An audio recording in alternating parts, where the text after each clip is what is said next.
Hi everybody, Shannon Petrovich with Therapist Talks, the Martyr-Narcissist, and the craziness of being attacked from victim mode.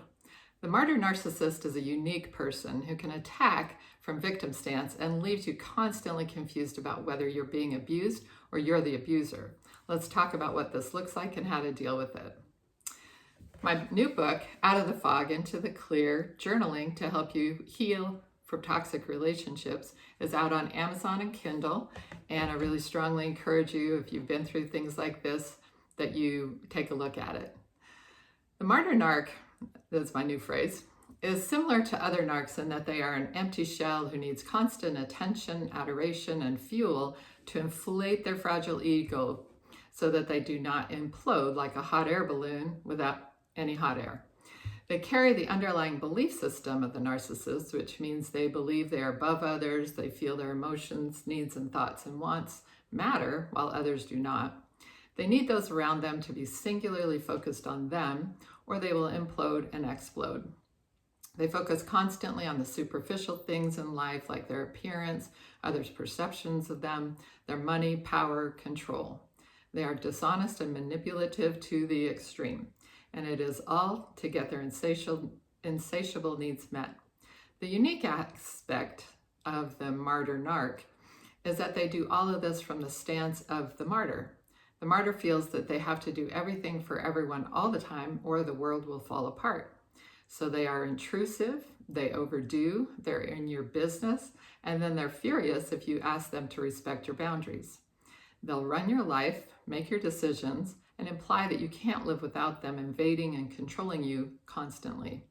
This is crazy making because you may at times appreciate this over-involvement, this attention, but then you also know on a deep level you're going to pay for it.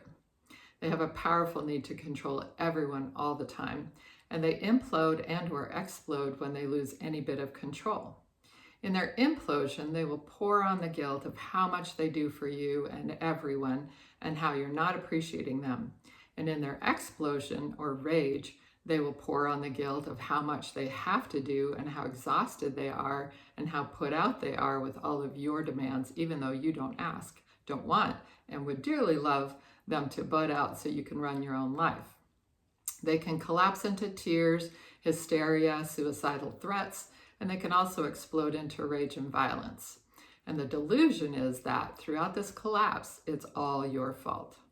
Their rage is unique because whereas the overt narcissist will be demeaning, bullying, devaluing of you, the martyr-narc will rage about how much they do for you and how you are such a horrible person that you don't appreciate them. They will list off their angelic attributes and selfless acts and say how they are pouring themselves out for you and are near death from pouring themselves out for you. And aren't you terrible for making them feel so awful when they are so great, so giving, and so wonderful? This is truly crazy making as you try to suss out what in the heck is going on. They can flip out over absolutely nothing, so you walk on eggshells and tiptoe around them.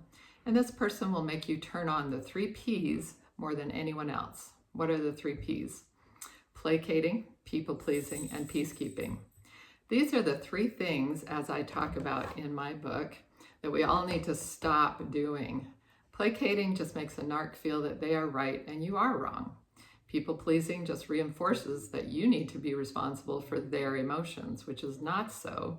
And this will keep you and them stuck in this toxic roller coaster forever. And peacekeeping is similar and reinforces that it's your job to keep everything copacetic no matter what, which requires that you ignore your thoughts, feelings, needs, wants, self-care, and that you focus entirely on them. The 3 Ps make and keep you trauma bonded and cause you to start to do the narcissist work for them as you berate, devalue, and harass yourself with guilt, responsibility, shame, and blame for whatever goes wrong in the relationship. If you try to assert that you would like to take care of this or that aspect of your life, they will come apart and put you back in your place, which is to be controlled and manipulated and to feel guilty for that privilege. The martyr-narc is often a parent, but maybe your partner, sibling, adult child, or friend. Look what you made me do is a classic statement or attitude that you'll feel and hear from the martyr-narc. If a martyr-narc is doing something nice for you, beware. The hooks and barbs on those hooks are serious business. You will find that since they lack empathy and lack the ability to love in a caring, empathic, compassionate, selfless way, they're really only doing whatever it is to control and manipulate you more deeply. When they've done something nice, their hooks and barbs are sinking deeper into your flesh, and your ability to get them out without a massive drama episode is diminishing greatly. When you attempt to get away, to create healthy space for yourself, to exist or even breathe, they will throw that gift in your face first and keep pushing that button as long as it works. You didn't know at the time that it will always be a hook with a barb, but it always is. Their dishonesty is continual.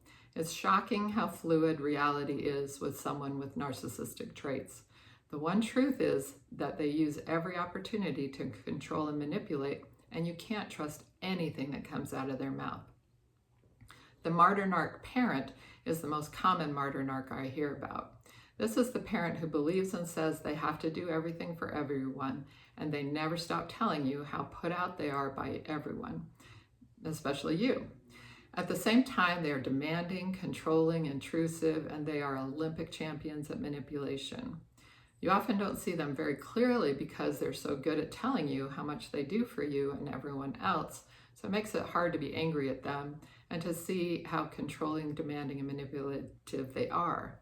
This parent is so toxic and often makes you feel like you're a burden, and at the same time, you're not allowed any space, emotion, or reality but theirs.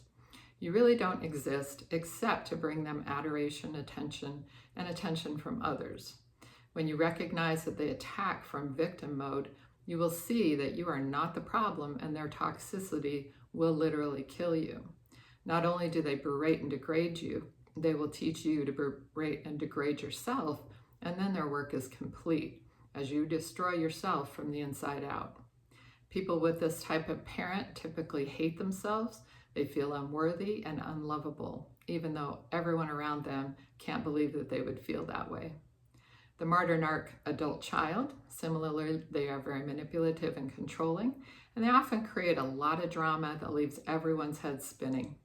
They will tell lies about others to shift blame for this drama and make themselves always out to be the victim. They blame you, their partner, their boss, everyone but themselves. And after feeling sorry for and endlessly supporting them in their many battles, you start to step back and realize they're the ones creating the drama and then acting like the victim. The martyr-narc partner. This martyr-narc can make you feel like you might be the abuser. They often convince everyone in your life that you are the problem and not them. They turn your family, friends, and even your children against you. They make you feel crazy and make themselves out to be the martyr and the victim, even as they viciously attack you, behind closed doors, of course.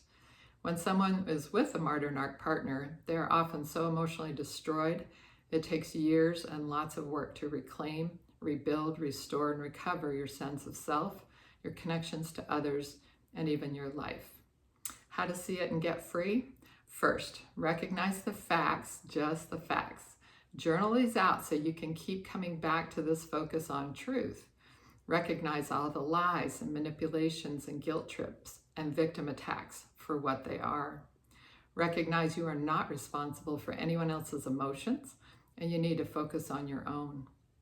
Flush out the guilt voice in your own head from the past. If you were raised by this person, this will be some significant work as those voices actually seem like your own, but they're not.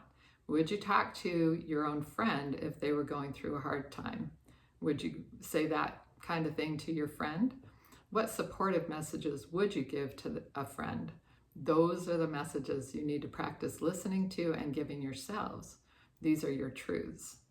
Recognize the difference between your emotions, which are trauma bonded to that person, and make decisions only from your wise mind with just the facts in mind.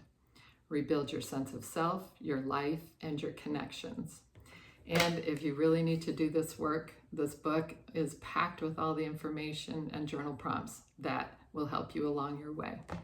Take good care of yourselves, and I'll talk to you again soon.